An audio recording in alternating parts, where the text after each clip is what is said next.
Welcome to the show, everybody. I'm so glad that I can tell you everything's going fine. We just can do a fun show and talk about T-ball and baking oatmeal raisin cookies because things are just fine in this country. It's all good.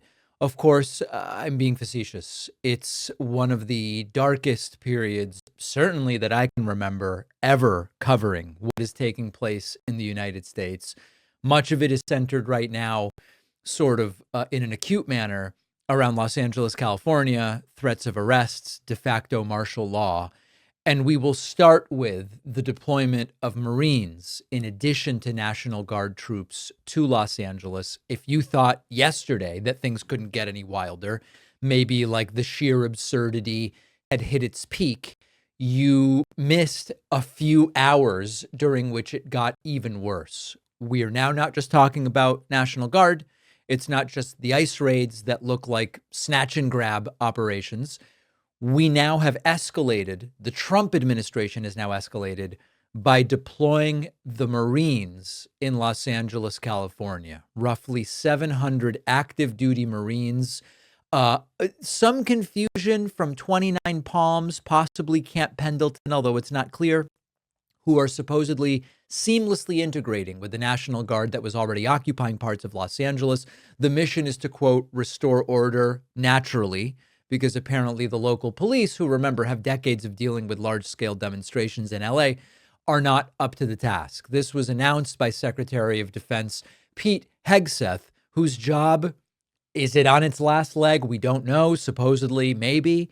He put out a tweet where he said, quote, due to increased threats to federal law enforcement officers and federal buildings, approximately 700 active duty U.S. Marines from Camp Pendleton are being deployed to Los Angeles to restore order. We have an obligation, he wrote, to defend federal law enforcement officers, even if Gavin Newsom will not. Now, the Secretary of Defense, Pete Hegseth, is saying the reason for this deployment is to restore order.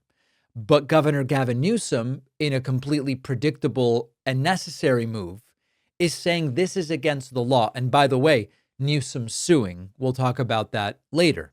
Newsom is saying these Marines should not be used as political pawns, that this is a blatant abuse of power. He is suing. And what we are witnessing is a de facto martial law scenario unfolding on American streets, where federal troops, now active duty Marines, are sent into a major American city, not because local authorities have requested it. In fact, over the objections of local authorities to manage protests that, according to Governor Gavin Newsom, weren't a problem until Trump got involved. So this has gone way beyond, oh, we're going to protect federal property. This is about power.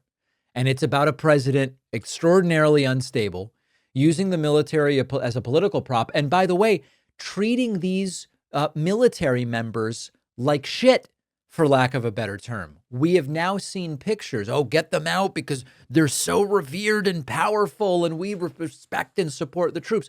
And there's pictures of these deployed service members sleeping quite literally on top of each other, provided pathetic facilities and accommodations. And this is not about you should be in a 5-star hotel. That's not what this is about.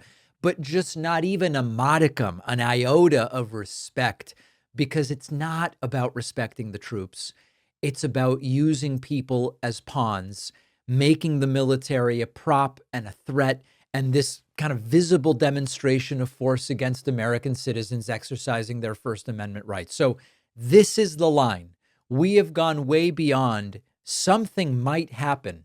Trump is building towards something. This is the thing. The president has deployed combat troops into a city against the will of its elected leaders in response to protests that he himself has helped to inflame by virtue of this mass deportation fiasco. Democracy? No.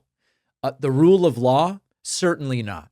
This is the beginning of the authoritarian takeover. And if we don't recognize it for what it is and push back with everything we've got, We're in uncharted, and I would argue extraordinarily dangerous territory.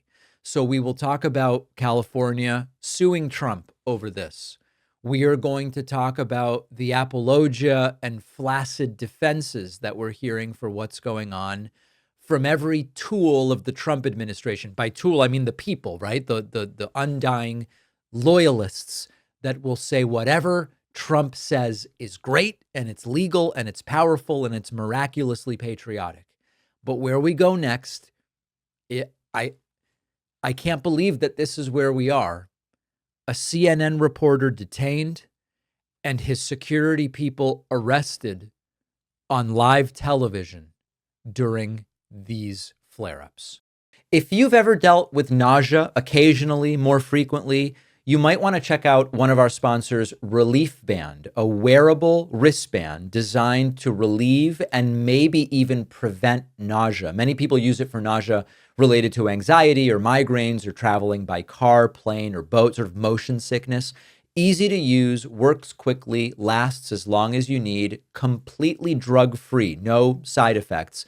This was originally developed for use in hospital settings, and it works through a process called transdermal neuromodulation accustimulation, which is a lot of words to basically say it sends a pulse to the part of your nervous system involved in regulating nausea.